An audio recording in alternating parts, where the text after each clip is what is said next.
రాజకీయ నాయకులంటేనే diversion politics. ఏదో ఒక రూపంలో డైవర్షన్ పెట్టేసి జనాన్ని మభ్యపెట్టేందుకు వాళ్ళు ప్రయత్నిస్తూనే ఉంటారు.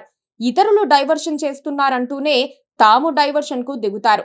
తాము పతిత్తులైనట్లు, ఇతరులు దారి తప్పుతున్నట్లు చెబుతూ జనాన్ని ఆకట్టుకునేందుకు కంకణం కట్టుకొని ఉంటారు. పైగా భావోద్వేగాలను రెచ్చగొట్టే విషయాల్లో వాళ్ళు చాలా పగడ్బందీగా గేమ్ ఆడేశామనుకొని తప్పులో కాలేస్తూ ఉంటారు. జనసేన అధినేత పవన్ కళ్యాణ్ కూడా ఈసారి అలాంటి పనే చేశారని అనుకోవాలి. తెలంగాణ ఆవిర్భావం రోజున హైదరాబాద్ లో ఏదో చెయ్యాలనుకుని ఆయన భంగపడిన మాట వాస్తవం. పోనీ ఆ అంశాన్ని అంతటితో వదిలేశారా అంటే లేనే లేదు. ప్రెస్ మీట్ పెట్టి మరీ కంపు చేసేందుకు ఆయన ప్రయత్నించారు.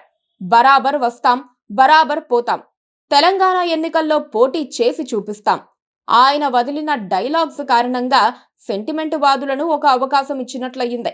తెలంగాణ మన దేశంలో అంతర్భాగమే, అందులో అందరికీ హక్కుంది లాంటి డైలాగులు ఎవరి సెంటిమెంట్ ను రగిల్చి వేయడానికి జరిగిన ప్రయత్నమో పవన్ కళ్యాణే చెప్పాలి.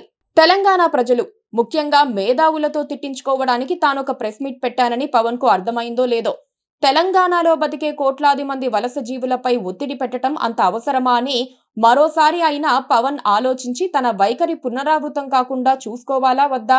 ప్రెస్ మీట్ లో పవన్ అనేక తప్పులు చేశారని బుద్ధిజీవులు ఎవరైనా ఒప్పుకోవాల్సిందే. ఆయన మాట్లాడిన ప్రతి మాట తెలంగాణ మూలవాసులను వెక్కిరించేదిగా ఉంది. ఒకప్పుడు వామపక్షవాది, ఇప్పుడు హిందుత్వవాది అయిన పవన్ కు తానెలా ప్రవర్తిస్తున్నాడో కూడా అర్థం కావటం లేదు.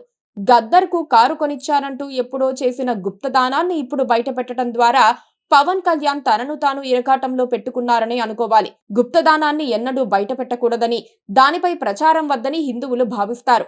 పవన్ అందుకు భిన్నంగా వ్యవహరించారు. పవన్ మాట్లాడిన మాటల్లో ఆయన అహం కనిపిస్తోందని కూడా ప్రెస్ మీట్ పూర్తయిన వెంటనే కొన్ని వర్గాల్లో ప్రచారం మొదలైంది.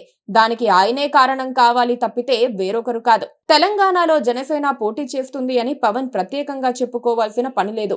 కార్ల్ లేవిస్ కూడా పరిగెత్తాడు అన్న సామెతలాగా పవన్ పార్టీ కూడా తెలంగాణలో పోటీ చేస్తుంది తప్పితే దాని ప్రభావం ఎక్కడా ఉండదు.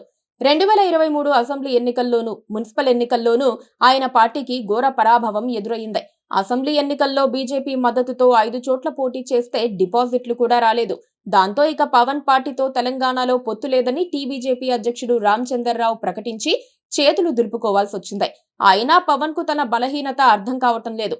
అదే తన బలమని ఆయన భావిస్తున్నారు.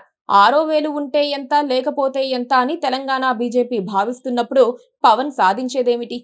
ఏం చేసినా, ఎలా మాట్లాడినా, ఎలా రెచ్చగొట్టినా తెలంగాణ ప్రజల్లో విభజన రాదని, జనసేనను ఆదరించే అవకాశమే లేదని అర్థమైన తర్వాత కూడా పవన్ ఎందుకలా మాట్లాడుతున్నారనేదే పెద్ద ప్రశ్న. ఆయన్ను ఎవరో రెచ్చగొడుతున్నారని కూడా ఒక డౌటానుమానం ఇప్పుడు ప్రచారానికి వచ్చింది.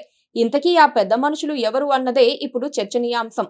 ఎందుకంటే పవన్ మాటలను పెద్దగా పట్టించుకోవాల్సిన పని లేదు. ఆయన అలాగే మాట్లాడుతూ ఉంటారు.